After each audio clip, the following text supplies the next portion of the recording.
100 वर्ष पूर्ण होते आणि पुढच्या वर्षी कळंबी गावावर या ठिकाणी पदयात्रा निघणार आहे आणि त्या ठिकाणी ज्या 18 किलोची जी तलवार आहे सिद्धनाथ महाराजची त्या ठिकाणी ढाल आहे, ढाल तलवार घेऊन पुढच्या वर्षी या ठिकाणी भंतेजीच्या नेतृत्वाखाली पदयात्रा या ठिकाणी निघणार आहे। आपण हजारोच्या संख्येने या ठिकाणी या पदयात्रेत सहभागी झालं पाहिजे। या ठिकाणी मुंबईवरून ही पदयात्रा निघत असताना भंतेजीच्या नेतृत्वाखाली गेली अनेक वर्ष 134 वर्षाची संघर्षाची लढाई आहे। महाबोधी महाविहार बुद्धगयेचं जे बुद्धांच्या या ठिकाणी विहार आहे ते आमच्या ताब्यात मिळावं म्हणून संपूर्ण महाराष्ट्र जागृत करण्याचं काम, संपूर्ण देश जागृत करण्याचं काम पूजनीय भंते ज्ञानज्योती महास्तवीरांच्या नेतृत्वाखाली या ठिकाणी होत आहे। आणि म्हणून 20-25 किलोमीटरचा चालत जाऊन प्रवास करून सर्वसामान्य माणसाला, सर्वसामान्य माणसाच्या शेवटच्या घटकापर्यंत हा संदेश देण्यासाठी अखंड महाराष्ट्र या पदयात्रा निघते आहे।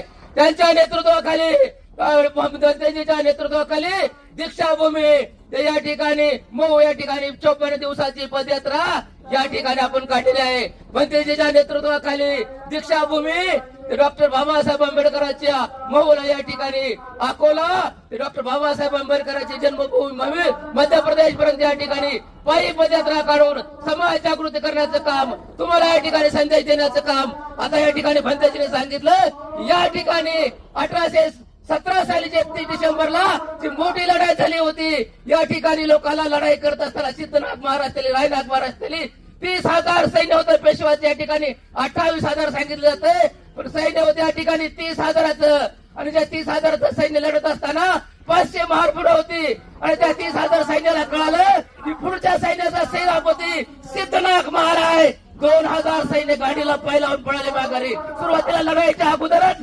2,000 सैन्य पळालं आणि राहिलेला 28,000 सैन्य त्या माझ्या 500 महार सैनिकांना तुम्ही बसलेल्या ठिकाणी चला चला चला तलवारीने या ठिकाणी कापून टाकलं। हा शूरवीर महाराजचा इतिहास आहे, हे शूरवीर महाराजची जमात आहे। आपण या शूरवीर क्रांती स्तंभाला, या शूरवीर महार सैनिकाला मानवंदना देत असताना अशा कोंबड्या कुत्र्या बकऱ्या कथा असं आपण झोपून चालणार नाही। ही बाबासाहेबाची संतान आहे। हा बाबासाहेबाचा विचार शेवटच्या घटकापर्यंत देण्याचं काम क्रांतिकारी भंतेजी कोण करत असतील तर त्यांचं नाव आहे, या देशात एकमेव भंतेजी असतील तर त्यांचं नाव आहे ज्ञानज्योती भंतेजी। त्यांचा त्याग आहे, त्यांची तपस्या आहे, त्यांचं ध्यान साधना आहे। आणि म्हणून या ठिकाणी जसं गुरु आपल्याला या ठिकाणी बाबासाहेबांनी सांगितलं होतं की मला एका ठिकाणी विहारात राहिलेला भंतेजी नको आहे, मला मठाधिपती झालेला भंतेजी नको आहे। 24 तास भ्रमण करणारा, 24 तास समाज जागृती करणारा, 24 तास बुद्धाने त्यांच्या धम्माचं विचार शेवटच्या घटकापर्यंत दिलेला मला या ठिकाणी क्रांतिकारी भंतेजी पाहिजे होतं। आणि आपल्याला तसे भंतेजी या ठिकाणी लाभलेले आहेत। या ठिकाणी गेली 25 वर्ष या ठिकाणी जमिनीला पाठ नाही टेकणारा या देशातील जर कोणते भंते असतील तर ते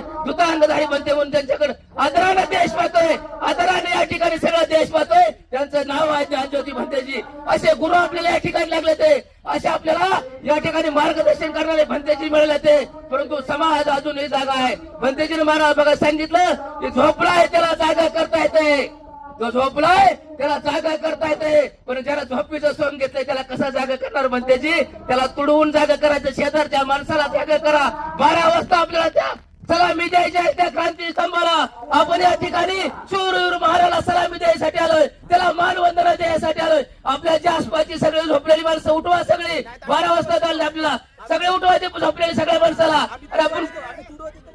अरे आपण बाबासाहेबाची लेकर आहे, आपण झोपायसाठी आलोय, उठा सगळे झोपेतून का जेव्हा। अरे तुम्हाला जागा करण्याचा संदेश या भिक्खू संघाच्या नेतृत्वाखाली पूजनीय भंते ज्ञानज्योतीच्या सगळे उठा चला या ठिकाणी। अरे बाबासाहेबाचे आपण लेकर आहे, आपण लवकर लढवायला लेकर आहे। अरे बाबासाहेबांनी आपली 4 लेकरं खपवली तुमच्या माझ्यासाठी। प्रपंच करत असता स्वतःच्या लेकरा बाळाकड, स्वतःच्या कुटुंबाकड बाबासाहेबाला वेळ मिळाला नाही। अरे रमाईला वेळ मिळालाय आणि माझ्या रमाई कुशाल झोपल्या त्या ठिकाणी। अरे उठवा त्या रमाईला। अरे ते रमाई कशी होती, तिची स्वतःची लेकरं 4 पोटची मुलं मिळाली, पण बाबासाहेबाला सांगितलं नाही। त्याचं कारण होतं की बाबासाहेब अर्धवट शिक्षण सोडून परत माघारी येतली, स्वतःच्या मुलाच्या अंतविधीला सुद्धा बाबासाहेब बहादूरराव शिकले ते। एवढा मोठा त्याग बाबासाहेबांनी तुमच्यासाठी केलाय, एवढा मोठा त्याग तुमच्यासाठी रमाईने केलाय आणि त्या सगळ्या त्यागाचं सगळं तुम्हाला ऐकायला मिळालं या ठिकाणी। मगाशी बाबासाहेबांनी सांगितलं, भंतेजीने सांगितलं एक मत एक मूल्य एक व्हॅल्यू या ठिकाणी बाबासाहेबांनी दिलेलं। या ठिकाणी नेल्सन मंडेलाला मताचा अधिकार मिळावा म्हणून 27 वर्ष बनतेची जेल भोगावी लागली आणि तुम्हाला जन्मजात बाबासाहेबांनी मताचा अधिकार दिलाय. बाबासाहेबाला पहिला राजा या ठिकाणी आईच्या पोटातून जन्माला यायचा, परंतु डॉक्टर बाबासाहेबांनी 25,000 वर्षाची या ठिकाणची व्यवस्था बदलून आताचा राजा हा मतपेटीतून निर्माण करण्याचं काम, तुम्हाला राजा बनवण्याचं काम डॉक्टर बाबासाहेब आंबेडकरांनी केलंय. त्या माता रमाईच्या त्यागामुळे केलंय. आणि खऱ्या अर्थानं बाबासाहेबाला बॅरिस्टर जर बनले असते, बाबासाहेब बॅरिस्टर झाले असते, तर त्याच्या माग सगळ्यात मोठा त्याग जर कुणाचा असेल तर तो माता रमाईचा आहे. माझ्या मावल्यावर माता रमाई सारखं जीवन जगता आलं पाहिजे. 100 दिवस शेळ्या होऊन जगण्यापेक्षा 1 दिवस वाघासारखा जगा. आणि वाघाची अवलाद आहे. नुसतं मगाशी बनतेजीने सांगितलं, मी पाहतो तरुण पोराची सगळ्या माणसाची फक्त व्हॉट्सअप, फेसबुक, स्टेटस, इंस्टाग्राम हे जाऊ झामी मले आमचा नाद करायचा आणि तिथे येऊन निवांत झोपली ती घर घर घर उठचाल पाठीमागे. अरे झोपायसाठी आल्यावर उठवा ती लोक जागी करा त्यांना. या ठिकाणी हा जागा करण्याचा संदेश, हा जागृत करण्याचा विस्तार कधी विजू देणारा बाबासाहेबांनी जी समतेची पेटवलेली ज्योत आहे ती विजू न देण्याचं काम. आणि बाबासाहेबांनी सांगितलं की तुम्हाला या समाजाला, बाबासाहेबाला माहित होतं मग सांगितल्याप्रमाणे या ठिकाणी लढाई चालत असताना आपल्या जर कुठं बाचाबाची झाली गावात, आपल्या जर कुठं भांडणं झाली तर आपण काय म्हणतोय, अरे जा तुझ्यासारखी 56 बघितले ते. त्याचं कारण आहे एक महार सैनिकांनी 56 पेशव्याला कापून काढलं होतं, तेव्हापासून ही म्हण पडली, जा तुझ्यासारखे 56 बघितले ते. एका माणसा एक शूरवीर महार 56 माणसाला भारी पडला. पण आजचं या ठिकाणी पण त्याच्या असं होत नाही. आपलेच लोक आपला पायवड देते, आपलेच लोक आपल्या खाली खेचण्याचं काम करते. म्हणून या ठिकाणी या देशात या ठिकाणी मगाशी सांगितल्याप्रमाणे बनतेची धम्माचं काम करत असलेली एका डोळ्यात क्रांती, एका डोळ्यात शांती, दोन्ही घेऊन आम्ही या ठिकाणी निघालोय. आम्ही समोरच्याला या ठिकाणी वंदन पण करू शकतोय. आणि जर या ठिकाणी मगाशी बनतेची स्टेटमेंट दिला, जर कोणी आडवा आला, बाबासाहेबांनी सांगितलं मी कायदा अतिशय चांगला लिहिला आहे, परंतु चालवणारी जर माणसं नालायक निघाली तरी राज्यघटना मी स्वतः माझ्या हाताने जळेल. बाबासाहेब बोलले होते. कारण का बाबासाहेबाला माहित होतं की राज्यात घटना अतिशय मजबूत आहे, अतिशय चांगली आहे, परंतु चालवणारी माणसं जर नालायक निघाली, तशा पद्धतीचं जर चालवत असतली, तशा पद्धतीची जर हुकुमशाही करणार असतली, तशा पद्धतीचं जर राज्य चालवणार असतली, तर तुम्हाला आम्हाला आता पुन्हा दुसरा भीमा कोरे करण्यासाठी आम्ही सज्ज झालं पाहिजे. आम्ही या ठिकाणी जागृत झालं पाहिजे. आपल्या मुलाबाळांना, आपल्या लेकी सुनाला, आपल्या आई बहिणीला या ठिकाणी घेऊन या ठिकाणी दरवर्षी भीमा कोरेगावला आलं पाहिजे. 12 वाजता या ठिकाणी आपल्याला सर्वांना मानवंदना देण्यासाठी त्या ठिकाणी जायचं आहे. सर्वांनी जागा व्हायचं. या ठिकाणी भिक्खू संघाच्या नेतृत्वाखाली बरोबर 12 वाजता पूजने म्हणते ज्ञानज्योती या ठिकाणी त्यांच्या मार्गदर्शनाखाली या ठिकाणी त्या ठिकाणी बुंदवंदना होईल. त्या शूरवीर महाराणा, त्या क्रांती स्तंभाला मानवंदना दिली जाईल. आणि त्यानंतर या ठिकाणी पुन्हा या ठिकाणी होऊन कार्यक्रम चालू होईल. आणि म्हणून या ठिकाणी सामाजिक क्रांतीचं अभियान कशासाठी चालवायचं, का म्हणून चालवायचं आणि काय त्याचा उद्देश काय सांगण्यासाठी पुढच्या वर्षी निघणाऱ्या या धम्म पदयात्रेला आपण हजारोच्या संख्येने उभं राहायचं आहे. सिद्धनाथ महाराजच्या गावाहून जिथं कळंबी सांगली जिल्ह्यात त्यांचं गाव आहे, त्यांचं इनामदार म्हणून त्या ठिकाणी गाव आहे. त्यांना महाराज म्हणजे राज्य सरकारच्या वतीनं या ठिकाणी इनाम म्हणून ते गाव दिलेलं आहे. ते इनामदाराचं गाव या ठिकाणी म्हणते त्या गावाला. त्या गावावरून या ठिकाणी सिद्धनाथ महाराजच्या गावावरून पुढच्या वर्षाची ही पदयात्रा निघणार आहे. आपण या पदयात्रेत सहभागी झालं पाहिजे. आता आपण पाहिलं आपल्या आज्याचा, आपल्या पंजाचा, आपल्या खालपुरताण्याचा आपल्या घरात फोटो नाही. 2,500 वर्षापूर्वी या देशातील सगळ्यात मोठा सायंटिस्ट सिद्धार्थ गौतम बुद्धाचा फोटो आपल्या घरात आहे. 350 वर्षानंतर छत्रपती शिवाजी महाराजांचा फोटो आपल्या घरात दिसतो. शिवाजी महाराजांचा जय म्हणतो. अहिल्यादेवी होळकरांचा या ठिकाणी 350 वर्षानंतर या ठिकाणी नाव निघलं जातंय.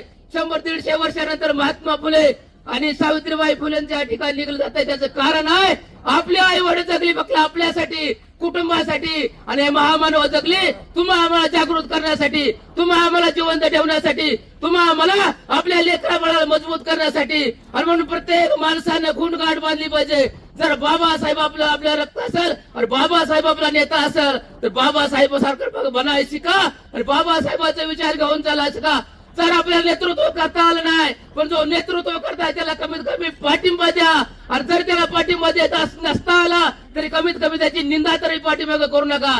आणि उद्याच्या भविष्य काळात आपली नातू आपल्या पोरांची पोरं त्यांची पोरं जर भविष्याच्या काळात विचारलं कधी, अरे बाबा, अरे आजोबा, ज्यावेळेस म्हणते ज्ञानज्योती या ठिकाणी या महाराष्ट्राने देशातील समाज जागृतीचं काम करत होते, सामाजिक क्रांतीचं अभियान चालवत होते, त्यावेळेस तुम्ही अभिजा क्रांती अभियानात सामील होता का? त्यावेळेस आपली मान शर्मेने खाली गेली नाही पाहिजे. त्या नातवाला सांगता आलं पाहिजे, अरे ज्ञानज्योती भंतेजीच्या पदयात्रेत मी या ठिकाणी झेंडा घेऊन चाललो होतो. तो पाठीमागे चालणारा सगळ्यात आहे ना, तो मी होते या ठिकाणी.